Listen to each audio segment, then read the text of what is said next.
Saudara, Majelis Sinode GPI Tubuh Kristus yang dideklarasikan hari Sabtu di Sorong untuk memulai pelayanan di seluruh Indonesia diakui Kepala Majelis Sinode Evangelis Penatua Paulus Laja SPDK dan Ketua Dewan Pembinaan Yayasan GPI Permata Sardis Penatua Aminadab Asmuruf SIP MSI memiliki banyak cikal bakalnya.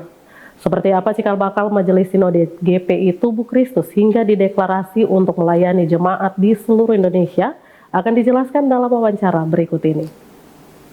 Evangelis Penatua Paulus Laja, bagaimana menjelaskan deklarasi Majelis Sinode Tubuh Kristus yang ditandai dengan penyerahan surat tanda lapor oleh Kakanwil Kementerian Agama Papua Barat untuk memulai pelayanan tidak hanya terbatas di tanah Papua, tetapi justru ke seluruh daerah di Indonesia. Kenapa ke seluruh Indonesia? Karena di saat gereja ini dimunculkan di tanah Papua, ada respon dari sekitar 4 provinsi yang ada di Indonesia, seperti Sumatera Utara, Sulawesi Utara, DKI Jakarta, dan Kalimantan Barat. Makanya kenapa layanannya ke seluruh Indonesia? Karena responnya ada di beberapa provinsi di seluruh Indonesia. Jadi kita mulainya di Papua, sinodenya, sementara layanannya ke seluruh Indonesia. Mulai kapan pelayanan Majelis Sinode Tubuh Kristus dilakukan ke berbagai daerah di Indonesia? Pelayanan sudah dilakukan sebelum deklarasi, sudah ada di kurang lebih 10 provinsi di Indonesia, dan dalam waktu dekat kita akan melakukan namanya konsolidasi organisasi. Konsolidasi organisasi maksudnya setiap daerah seperti di beberapa provinsi di luar Papua, mereka wajib melaporkan kembali keberadaan Gereja Pekabaran Injil Tubuh Kristus di wilayahnya masing-masing ke Kanwil Kementerian Agama di setiap provinsi. Jadi dalam waktu dekat ini kita lebih kepada konsolidasi organisasi. Untuk Ketua Dewan Pembina Yayasan Sardis, Bung Aminadab Asmuruf, bagaimana ceritanya hingga bisa hadir Majelis Sinode Tubuh Kristus di tanah Papua, karena sebelumnya berada di bawah Yayasan Jalan Suci? Undang-Undang Nomor 16 Tahun 2001 itu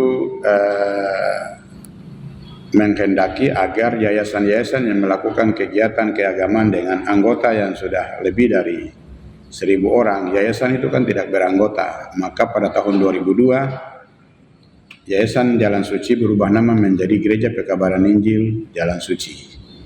Di saat itu banyak orang yang tidak lagi bergabung ke Gereja Jalan Suci. Contohnya seperti Pak Kepala ini sendiri, beliau adalah orang mantan ex Yayasan Jalan Suci, yang juga training di Sorong Bible Training Center dari tahun 93 sampai tahun 98, dan kemudian pulang ke Kalimantan Barat itu beliau sudah tidak lagi bergereja di Jalan Suci, tapi dia di gereja lain. Di kota Sorong ini sendiri ada 7 jemaat dalam kota. Salah satunya adalah Jemaat Sardis. Jemaat Sardis ini di tahun 2020 itu masih utuh.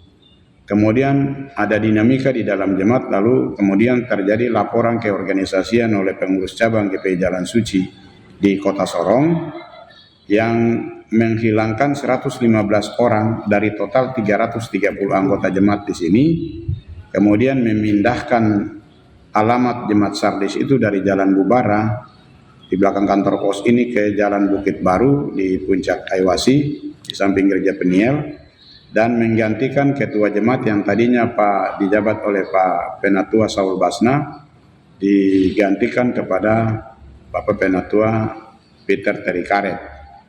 Lalu nama Jemaat Sardis ini sendiri pun dipindahkan ke atasnya. Dalam kurun waktu 2 bulan itu terjadi kekosongan hukum terhadap ibadah, bahkan jemaat dan aset yang ada di sini. Semua sepakat untuk kita memulai dengan menggagas Gereja Pekabaran Injil Tubuh Kristus. Kami lalu menghubungi notaris untuk mencoba mendaftarkan nama ini dan pesan ke Dirjen AHU Kementerian Hukum dan HAM RI. Ternyata undang-undang yang menjadi dasar untuk berdirinya gereja itu sudah berubah dari Statplat 158 tahun 1925 itu kepada Undang-Undang Ormas nomor 17 tahun 2013 tentang organisasi kemasyarakatan.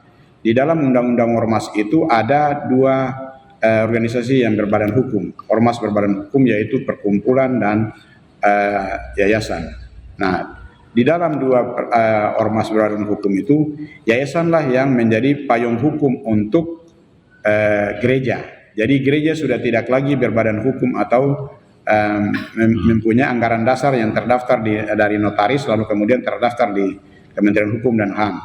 Maka karena tahun 2018 itu kami sudah mendirikan Yayasan Pekabaran Injil Permata Sardis, maka dengan sendirinya secara ex officio kegiatan daripada Gereja Pekabaran Injil Tubuh Kristus ada di bawah payung hukumnya adalah Yayasan Pekabaran Injil Permata Sardis. Dan kami mengambil persyaratan untuk mendirikan sebuah gereja, nah melalui koordinasi dengan kantor Kementerian Agama Kota Sorong. Nah, kemudian Kanwil Kementerian Agama Provinsi Papua Barat selama 2 tahun sejak dari tahun 2021 sampai pada tanggal 6 September tahun 2022 yang lalu itu kami melakukan laporan keberadaan Gereja Pekabaran Injil Tubuh Kristus kepada Kanwil Kementerian Agama Provinsi Papua Barat.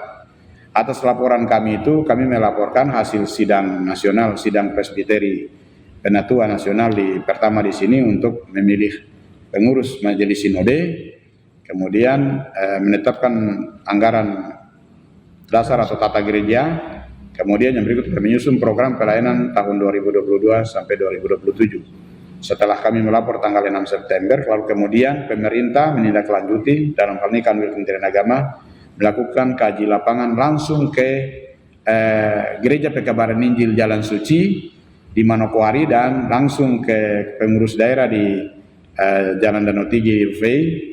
Nah, lalu mengklarifikasi keberadaan kami yang sebelumnya kan masih ada dengan mereka.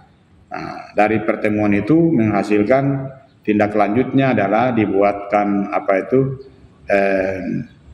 semacam pertemuan untuk harus memastikan bahwa Jalan Suci harus melepaskan kami untuk berjalan sendiri dengan Gereja Pekabaran Injil Tubuh Kristus, dan kami pun harus dengan rela melepaskan diri dari GPI Jalan Suci tanpa mempersoalkan hal-hal yang merupakan kerugian kami selama 40 tahun. Akhirnya kemarin tanggal 27 Januari, ya puji Tuhan, kami ya sujud syukur kepada Tuhan karena Kanwil Kementerian Agama Provinsi Papua Barat bisa mengesahkan surat keterangan tanda lapor yang kemarin dideklarasikan pada hari Sabtu tanggal 18 Februari tahun 2023. Kembali ke Kepala Majelis Sinode, Pak Paulus. Pak Kakanwil saat menyerahkan surat tanda lapor kepada Anda, minta agar Sinode memandirikan gereja.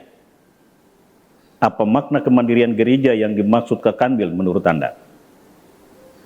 Sesuai dengan misi Gereja Pekabaran Injil Tubuh Kristus, yaitu bagaimana menjadi sebuah jemaat yang mandiri dimulai dari pribadi.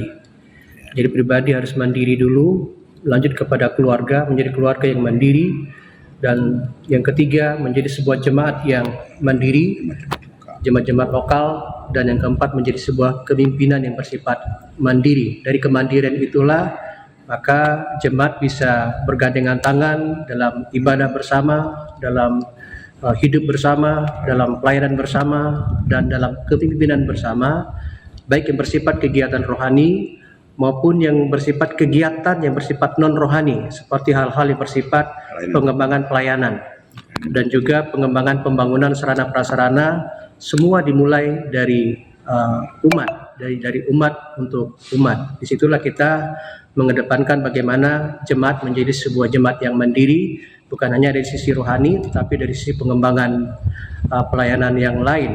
Dan pemerintah merupakan mitra kerja daripada Sinode Gereja Pekabaran Injil Tubuh Kristus. Kepala Majelis Sinode GPI Tubuh Kristus Evangelis Penatua Paulus Laja SPDK dan Ketua Dewan Pembina Yayasan GPI Permata Sardis Penatua Aminada Pasmuruf. Terima kasih telah berbagi di CWM News. Ya, terima kasih untuk CWM yang sudah berbagi bersama GPI dalam hal ini Majelis Sinode dan Ketua Dewan Pembina GPI Tubuh Kristus.